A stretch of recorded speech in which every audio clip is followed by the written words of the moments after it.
പഠിച്ചിട്ടില്ലെങ്കിൽ വിമർശിക്കും. ഖുർആനെ ലോകത്ത് ഏറ്റവും കൂടുതൽ നിശിതമായിട്ട് നാഴികയ്ക്ക് 40 വട്ടം അവസരം കാത്ത് വിമർശിച്ചിരുന്ന, നിശിതമായിട്ട് അവിശ്വസിച്ച് പരിഹസിച്ച് ചവച്ച് തുപ്പിയിരുന്ന മനുഷ്യനാണ് മോറിസ് ബുക്കായ്. നിങ്ങൾക്കറിയാം, മോറിസ് ബുക്കായ് ഖുർആനെ വിമർശിച്ചുകൊണ്ട് ഒരുപാട് മുസ്ലിമീങ്ങളെ ക്രിസ്ത്യാനികളാക്കിയ ആളാണ്.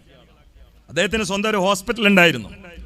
ആ ഹോസ്പിറ്റലിലേക്ക് ഏത് അറബികൾ വന്നാലും അവരുമായിട്ട് മണിക്കൂറുകളോളം സംവാദം നടത്താൻ ബൈബിൾ മുമ്പിൽ വെച്ചുകൊണ്ട് ഖുർആനിനെ അതിശക്തമായിട്ട് വിമർശിച്ചുകൊണ്ട് സംവാദം നടത്തിയിരുന്ന ഖുർആനിന്റെ ബദ്ധവൈരിയായിരുന്നു മോറിസ് ബുക്കായ്.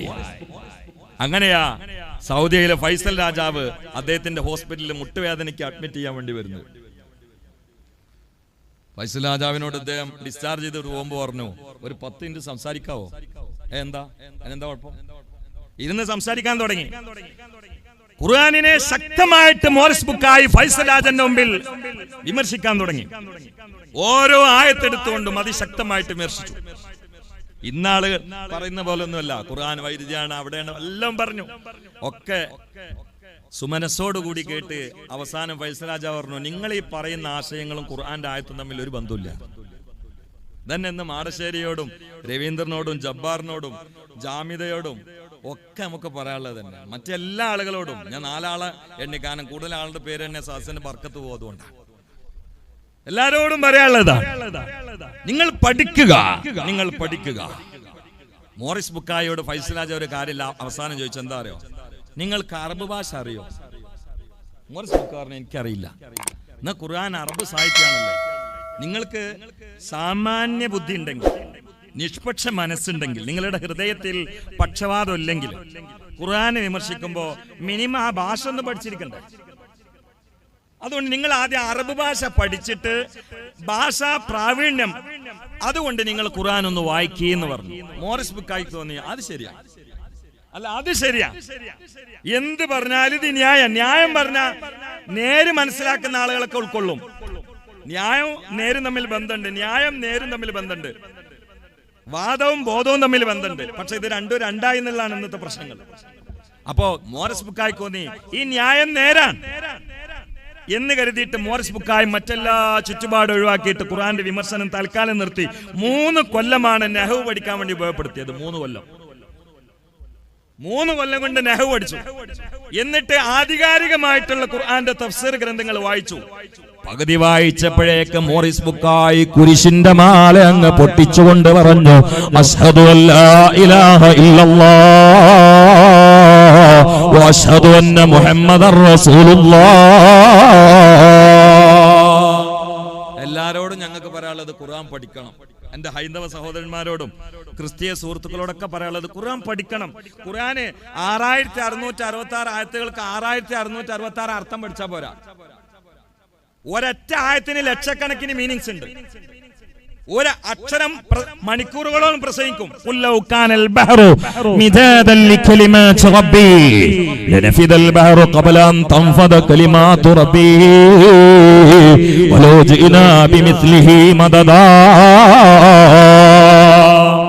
ഇപ്പൊ ഈ സൂര്യഗ്രഹണം ചന്ദ്രഗ്രഹണം അടുത്തടുത്ത് വന്നപ്പോഴേ ഒരാൾ എന്നോട് വിളിച്ചു ചോദിച്ചു, നിങ്ങൾ ഖുർആനില് എല്ലാ ശാസ്ത്രവും ഉണ്ടെന്നൊരു സ്ഥലത്ത് പറയുന്നത് ഞാൻ കേട്ടിട്ടുണ്ട്, അങ്ങനെയാണെങ്കിൽ നിങ്ങള് നല്ല അർത്ഥവത്തായ ചോദ്യം എന്നോട് പറഞ്ഞു, നിങ്ങള് കാലഗണം കൂട്ടുന്നത് ചന്ദ്രമാസം അനുസരിച്ചുകൊണ്ടാണ്. നമ്മൾ അങ്ങനെയല്ലോ, ചന്ദ്രനെ പിടിച്ചുകൊണ്ട് നമ്മളെ കലണ്ടർ ഉള്ളത് അല്ലെ, ഹിജരി കലണ്ടർ ഹിലാലല്ലോ. എന്നാൽ ഇവിടെ സൂര്യനെ ആസ്പദമാക്കിയിട്ട് കൊല്ലം കണക്കൂട്ടുന്ന ആളുകളുണ്ടല്ലോ, അതിനെക്കുറിച്ച് നിങ്ങളെ ഖുർആനിൽ എന്തെങ്കിലും പറഞ്ഞിട്ടുണ്ടോന്ന് വെച്ചു.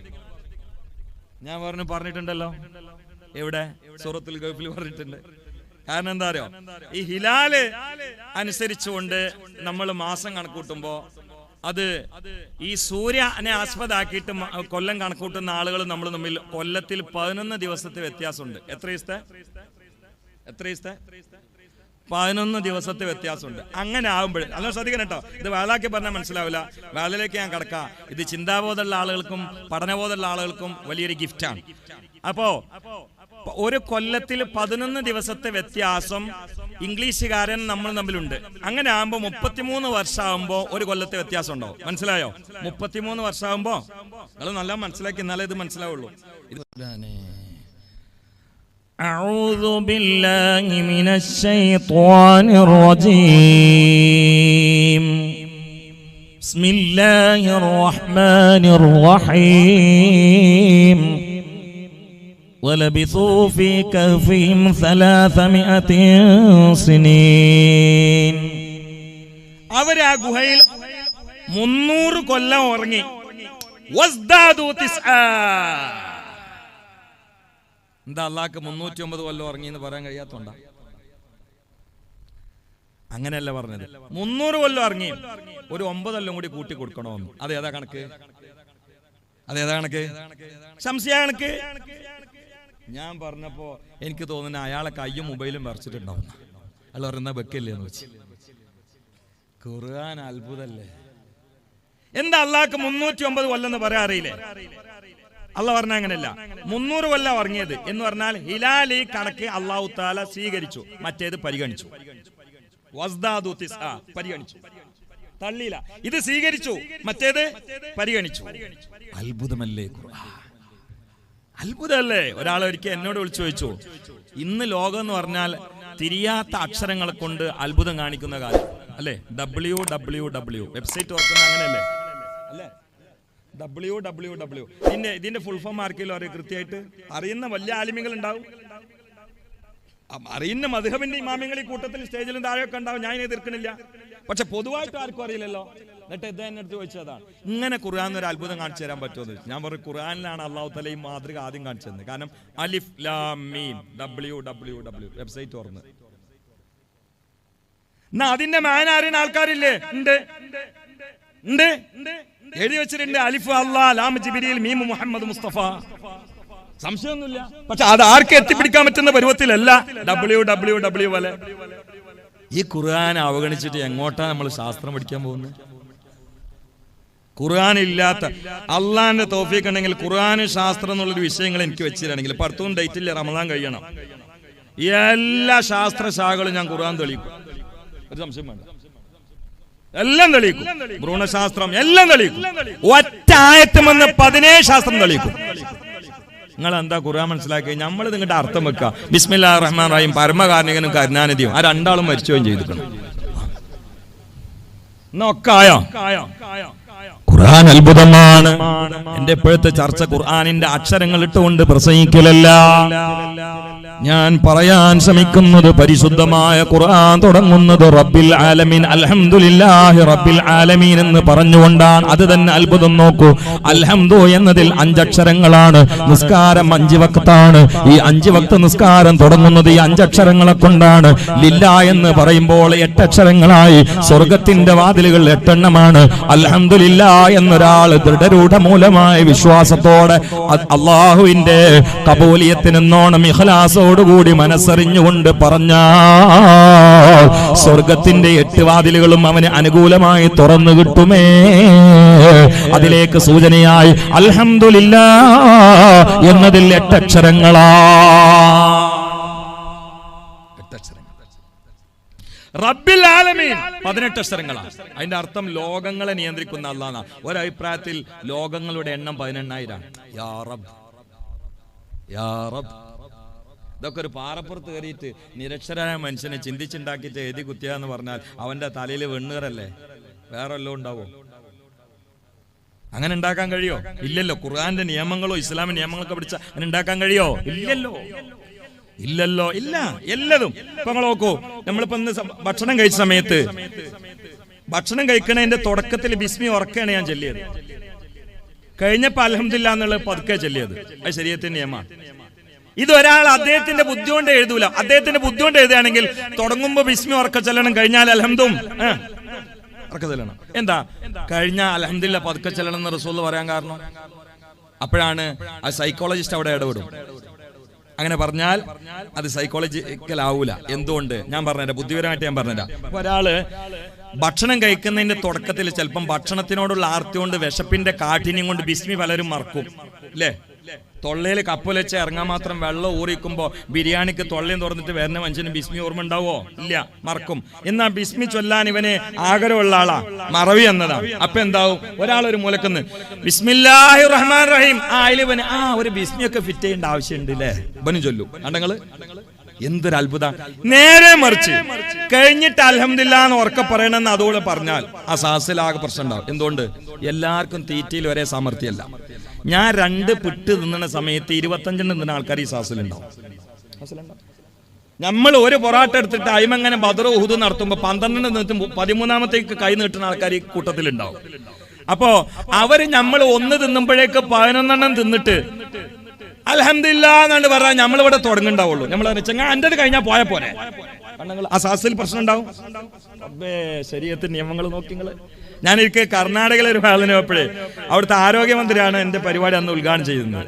അപ്പൊ അദ്ദേഹം എന്നോട് പറഞ്ഞു, സ്റ്റേജിൽ നിന്ന് ഒരു സംശയം ചോദിക്കട്ടെ, നിങ്ങളെ പ്രസംഗം കേൾക്കലുണ്ട് പറഞ്ഞു. എന്താന്ന് വെച്ചാൽ എന്നോട് പറഞ്ഞു, അതിബുദ്ധിപരമായ ഒരു സംശയം.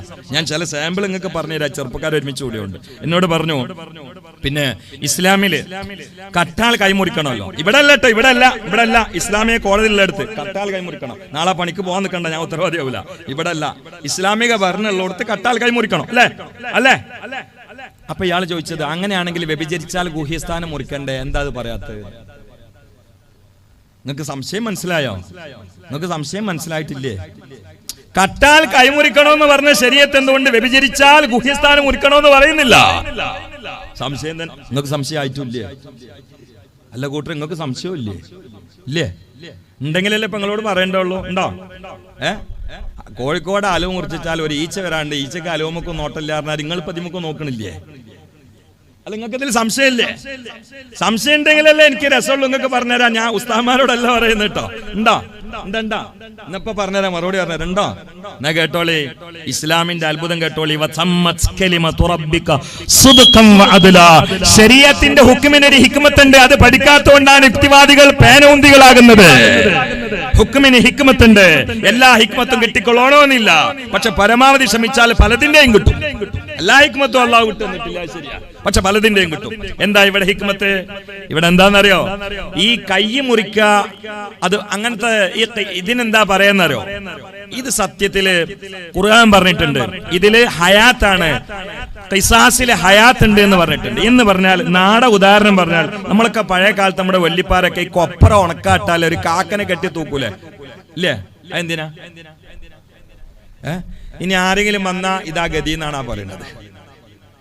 ഇനി കാക്കൾ എടുക്കൂല. അതാണ് ഇസ്ലാമിന്റെ ഈ ഹുക്മിന്റെ ഹിക്മത്ത്. അങ്ങനെ ആകുമ്പോ ഒരാൾ കട്ടു, അവന്റെ കൈ വെട്ടിയാൽ ആ മുറിയാൻ കൈ ഏറ്റവും പിറ്റേന്ന് ഇങ്ങനെ ടൗണിലൂടെ കറങ്ങുമ്പോ അന്ന് രാത്രി കക്ക ഉദ്ദേശിച്ച 2 കള്ളന്മാർ ഇത് കാണാണ്. ഇവനോട് ചോദിക്കണം, എന്റെ കൈ ഇന്നലെ ഉണ്ടായിരുന്നല്ലോ, ഈ ഹോട്ടലിൽ കയറിയിട്ട് ഭക്ഷണം കഴിക്കുമ്പോൾ എനിക്ക് 2 കൈ ഉണ്ടായിരുന്നല്ലോ, ഇന്ന് എവിടെ പോയൊരു കൈ എന്ന് വെച്ചാൽ എനിക്ക് പറയാം, ഞാൻ മിഞ്ഞാന്ന് കട്ടോണ്ട് കോടതി മുറിച്ചാണ്. അപ്പൊ ഇവരെ തീരുമാനത്തിൽ പിൻവലിയും, പിന്നെ കക്കൂല. ഉറപ്പാണ്. നേരെ മറിച്ച് വ്യഭിചരിച്ചവന്റെ ഗുഹ്യസ്ഥാനം മുറിക്കണമെന്ന് പറഞ്ഞാൽ ഇവന്റേത് മുറിച്ച ആൾക്കാരെ കാണെങ്കിൽ ആദ്യം തുണി ഊരി നടക്കണ്ടേ? കാരണം കൈ മുറിച്ചാൽ ജനങ്ങൾ കാണുമല്ലോ, അത് പുറത്തല്ല, ഔറത്തല്ലല്ലോ. വ്യഭിചരിച്ചവന്റെ ഗുഹ്യസ്ഥാനം മുറിച്ചാൽ ഇത് ജനങ്ങൾ കാണാനല്ലോ ഇപ്പൊ ഈ മുറിക്കണത്. ഇതൊന്ന് മുറിക്കണമെങ്കിൽ ആദ്യം എന്ത് ചെയ്യണം? തുണി അയച്ചിട്ട് തൽമ കെട്ടണം. അങ്ങനെ ഇസ്ലാം പറയോ? അതുകൊണ്ട് അവിടെ അതേ നിയമം വന്നില്ല, അവിടെ നിയമം മാറി. കാരണം ഇതൊരു മനുഷ്യൻ പാറപ്പുറത്ത് കയറിയിട്ട് ചിന്തിച്ചുണ്ടാക്കിയിട്ടുള്ള നിയമങ്ങളല്ല. ഇന്നാ നഹ്നു നസ്സൽന ദിക്റ വ ഇന്നാ ലഹു ലഹാഫിളൂൻ.